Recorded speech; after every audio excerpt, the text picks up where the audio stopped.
ಫಂಕ್ಷನಿಗೆ ಹೋಗಿ ಚೆನ್ನಾಗಿ ಊಟ ಮಾಡ್ಕೊಂಡು ಬಂದಿರ್ತೀವಿ, ಸಂಜೆ ಏನಾದ್ರು ಲೈಟಾಗಿರಲಿ ತಂಪಾಗಿರಲಿ ಅಂತಂದರೆ ಇದೊಂದು ಮಾಡ್ಕೊಂಡು ತಿನ್ನಿ.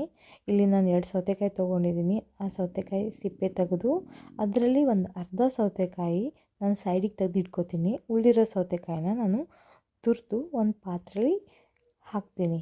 ಸೊ ಈ ಅರ್ಧ ಸೌತೆಕಾಯಿ ಏನಿರುತ್ತಲ್ಲ, ಆ ಸೌತೆಕಾಯಿ ಚಿಕ್ಕದಾಗಿ ಕಟ್ ಮಾಡಿ ಮಿಕ್ಸಿಗೆ ಹಾಕಿ ಅದ್ರ ಜೊತೆ ಒಂದು ಸ್ವಲ್ಪ ಕೊತ್ತಂಬರಿ ಸೊಪ್ಪು, ಒಂಚೂರು ಕಾಯಿ, 1 ಸ್ಪೂನ್ ಜೀರಿಗೆ ಮತ್ತು ಒಂದು ಮೆಣಸು, 1 ಅಥವಾ 2 ಮೆಣಸು ಹಾಕ್ಕೊಂಡು ರುಬ್ಕೊಂಡು ಈ ರುಬ್ಬಿರೋ ಮಿಕ್ಸ್ನ ಈ ಸೌತೆಕಾಯಿ ತುರಿದಿರೋ ಜೊತೆ ಮಿಕ್ಸ್ ಮಾಡಿಕೊಂಡು ನಾನು ಅದಕ್ಕೆ ಮೊಸರು ಅಥವಾ ಮಜ್ಜಿಗೆ ಹಾಕೋಬೋದು.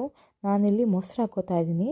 ನನಗೆ ಎಷ್ಟು ಬೇಕೋ ಅಷ್ಟು ಮೊಸರು ಹಾಕ್ಕೊಂಡು ಅದಕ್ಕೆ ನಾನು 2 ಕಪ್ಪು ಮತ್ತು ನೀರು ಹಾಕೋತೀನಿ. ಕನ್ಸಿಸ್ಟೆನ್ಸಿ ಅಡ್ಜಸ್ಟ್ ಮಾಡಿ ಅದಕ್ಕೆ ಎಷ್ಟು ಬೇಕೋ ಅಷ್ಟು ಉಪ್ಪು ಹಾಕ್ಕೊಂಡು ತೆಗೆದಿಟ್ಕೊಳ್ಳೋಣ. ಈಗ ನಾನು ಇದಕ್ಕೆ ಒಗ್ಗರಣೆ ಕೊಟ್ಕೋತೀನಿ. 1 ಸ್ಪೂನ್ ತುಪ್ಪ, ಅದಕ್ಕೆ ಕರಿಬೇವು, ಆಮೇಲೆ ಚೂರು ಜೀರಿಗೆ ಹಾಕ್ಕೊಂಡು ಕಡಲೆಬೇಳೆ, ಉದ್ದಿನಬೇಳೆ, ಒಂದು ಸ್ವಲ್ಪ ಇಂಗು, ಈ ಒಗ್ಗರಣೆನ ಸೌತೆಕಾಯಿ ಮಿಕ್ಸ್ಚರ್ ಜೊತೆಗೆ ಮಿಕ್ಸ್ ಮಾಡಿಕೊಂಡ್ರೆ ನಮ್ಮದು ತಂಬುಳಿ ರೆಡಿ ಆಗುತ್ತೆ.